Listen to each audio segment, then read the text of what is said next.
Good morning, good afternoon, good evening. दोस्तों, this is Kevin sir, once again from Personal Tutor.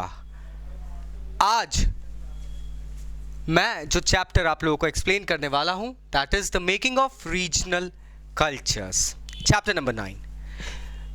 इस chapter का पहला topic जो है, that is the Chera and the development of Malayalam. हम जानते हैं बहुत सारी डायनेस्टीज इंडियन सब कॉन्टिनेंट में एग्जिस्ट करती थी. ये वो पीरियड था जब एक चेंज आ रहा था. कुछ नई डायनेस्टीज नई नई चीज़ें लेकर आ रही थी, नए नए बिलीव्स, नए नए ट्रेडिशंस, कल्चर्स लेकर आ रही थी. इन द सेम वे हमें एक लिंक मिलता है एक डायनेस्टी का और एक लैंग्वेज का.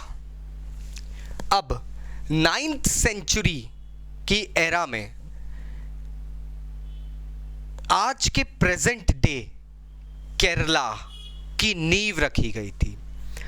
महोदयपुरम नाम का एक चेरा किंगडम एग्जिस्टेंस में आया था. महोदयपुरम, दैट मीन्स महोदय. महोदय हम कह सकते हैं यजमान, भगवान, गॉड, मेहमान, जो भी हम कह लें. Present day Kerala, God's own country, आज भी हम यही कहते हैं. तो केरला की नींव 9th सेंचुरी में चेरा किंगडम के शासकों ने महोदयपुरम के नाम से रखी थी. यहां के रूलर्स स्पेसिफिकली मलयालम को as a language to speak and in a script लेकर आए थे. They had introduced Malayalam as a language to be spoken as well as written.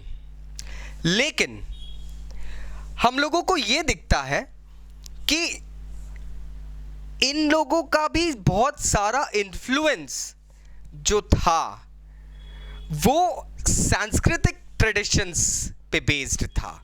मतलब एक हद तक अगर हम सोचें तो मलयालम की जो नींव रखी गई थी, Malayalam the word itself is a palindrome दोस्तों. बाय द वे, पैलिंड्रोम, इसको उल्टा सीधा एक साथ बोलोगे आप, एक ही समान की स्पेलिंग रहेगी उसके अंदर. So that is Malayalam.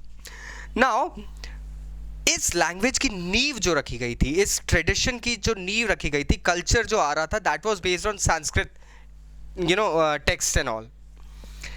अगर हम देखते हैं तो these rulers often went ahead and promoted the temple theatre culture.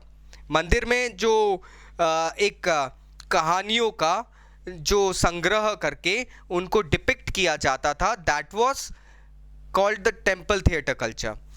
इसमें आपको कथकली एंड ऑल आज भी मिलते हैं. If you ever visit Kerala, like I have done that, and it's really feat to see a show of Kathakali. It depicts you certain epics that were based on Puran, जिनको संस्कृत में लिखे गए थे. कुछ epics को यहाँ पे बताते हैं कि टेम्पल थिएटर में जो स्टोरीज बताई जाती थी वो ऑफ्टन संस्कृत एपिक्स, संस्कृत महाकाव्य, महागोष्ठियां जो होती थी, महाग्रंथों से ही ली जाती थी. नाउ 12th सेंचुरी में पहला मलयालम लिटरेचर का एक एग्जाम्पल हमें मिलता है जो आया था, क्योंकि हमें मलयालम कह सकते हैं कि एक ऐसा पहला एग्जाम्पल है कि एक रीजनल लैंग्वेज को किसी भी तरीके से, एक रीजनल लैंग्वेज को एक लैंग्वेज ऑफ द स्टेट बना के प्रोड्यूस किया गया था. This was probably the first example in the history of India दोस्तों. उसको रिटन फॉर्म में और सब करा गया था, संस्कृत से उसको लेके अडॉप्ट भी किया गया था. So this was probably the first example of this. 14th century में आके हमको एक बहुत बड़ा टेक्स्ट मिलता है इसी एरिया में, that is known as Leela Tilakam. Now I'm not a person who dwells from Kerala, so sorry about my pronunciation. It's Leela Tilakam. This text usually contained proses and things based on grammar and poetics. Now लोगों ने इस text को मानवी problem language में पढ़ा. Now what exactly was मानवी problem? Probably Malayalam का मानवी प्रबलम अर्लीस्ट फॉर्म था, क्योंकि इसको लोगों ने कहा गया था दिस मानवी problem is amalgamation of diamonds and corals. अब डायमंड्स एंड कॉरल्स, डायमंड्स कहाँ मिलते हैं, कॉरल्स कहाँ मिलते हैं, near the sea, Kerala near the sea. एक कोरिलेशन बनाया गया था, that means this language was a correlation of a Sanskrit and the regional language.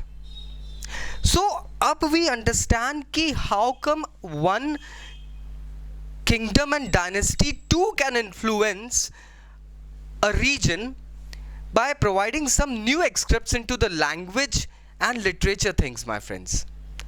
Interesting chapter है, थोड़ा सा मन लगाना पड़ेगा.